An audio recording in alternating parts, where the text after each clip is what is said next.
If you're trying to get the most bang for your buck, make sure that you're looking online or through any other source you can, even calling to see when they're running sales. Every single thrift store that I have ever been to runs different sales depending on what day of the week it is and what color tag they're doing different sales on. If a store doesn't have tag-based sales, they'll have sales based off of the type of item, for example, jewelry or shoes. Those are when you want to go to different kinds of thrift stores in order to be able to optimize the most stuff that you can get for the least amount of money. Every single time that I go thrifting, I always make sure to do this so that I'm optimizing what I can get and not spending more money than I absolutely need to. It's helped me get so many more items than I would have otherwise been able to get, and I'm also making sure that I'm being mindful of what I want, because if I want to get a certain piece of clothing or a certain kind of accessory, I'll have to be sure to only go to the thrift store on the days when that's available. So I'll have some more time to think about whether or not I actually want that thing, making sure that I'm being mindful of the stuff that I'm buying and not just overbuying something because I want it on a whim is the number one habit that I've been developing in order to save a little bit of money. Let me know what other tips and tricks you have for saving a little bit of money even while you're thrifting, because I'm always interested in learning more.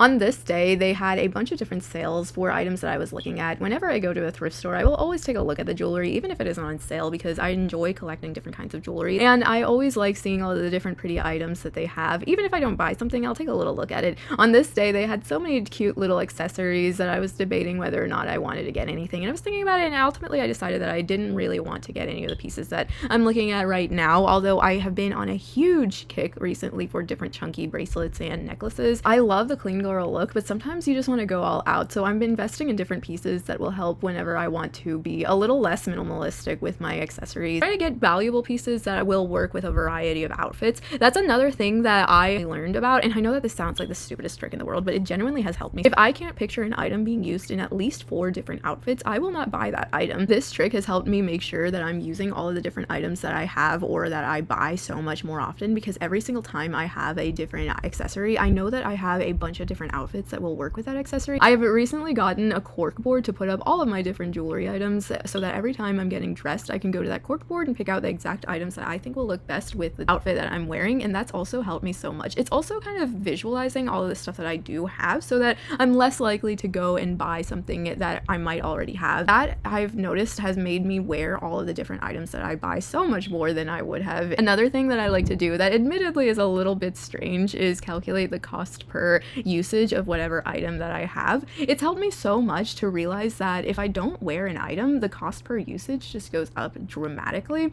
and that makes me use the items that I otherwise wouldn't have been using a lot more often. I love Marie Kondo, and I think that her teachings are so useful. I find myself asking, does this bring me joy whenever I'm trying to buy something? But I've employed the usage of her techniques in my own closet, and I've turned everything inside out whenever I hang it up. I look through my closet every few months, and every item that hasn't been turned inside out or otherwise interacted with, I'll take out and I'll see if I want to wear it at that moment. If the answer is no, I'll donate it to a better home for it. I've been going through this weird metamorphosis where I both want to be more minimalist in my day-to-day life with how many items that I actually own, but also want to be more maximalist and express myself more in my day-to-day outfits. I found that the best balance in order to achieve that is making sure that I'm investing in a few quality pieces that I can reuse across a multitude of outfits in order to express whatever emotion or feeling I am at that moment, while also not having too many things. Let me know in the comments below what your favorite ways to express yourself are without going overboard with the amount of stuff that you have. Whenever I go to a thrift store, I will always take a look at all of the different items that they have. Even if it's not something that I'm going to get, I like to peruse the different aisles and see all of the different cute things. I used to be one of those people who would see something and then immediately want it. The tag system that I was talking about, as well as asking myself if this will bring me joy right now, in a week, and in a month,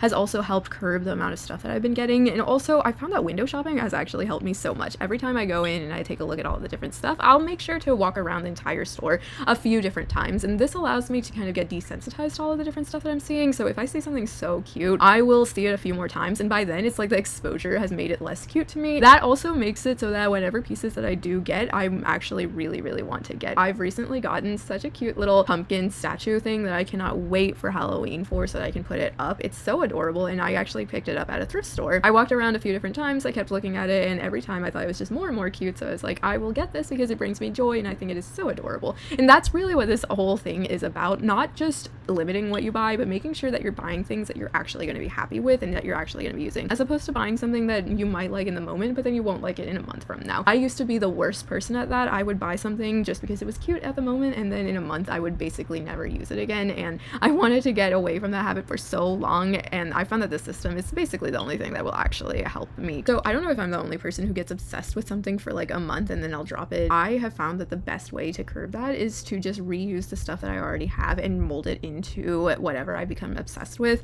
I really love pickles, and I always have all of these empty jars that I don't know what to do with. I've also recently gotten really into making different kinds of iced coffees and stuff, and in particular I really like drinking iced coffee out of different jars. I think it's so cute that I will just repurpose all of the different jars of pickles that I have for all of my coffee jars. And it's a little bit weird, admittedly, to be drinking coffee or any kind of drink out of a pickle jar, but it frankly makes me really happy. I love doing that with basically everything that I get obsessed with. I'm really big into making jewelry too. This might be a really deep cut, but does anybody remember that really old Disney show starring Selena Gomez about wizards or whatever? The best friend character would always make her own clothes with random items that she found, and that's low-key me making jewelry. I love just putting together a mishmash of items into different bracelets and necklaces. I haven't quite mastered making rings yet, but one day. And I really love the aesthetic. I think it's so cute. I haven't gotten that far as to making my own clothes. I tried and it was not a successful experiment. Unfortunately, I don't really know how to tailor anything that well, and making your own clothes is such a hard thing that I don't think it's that worth it,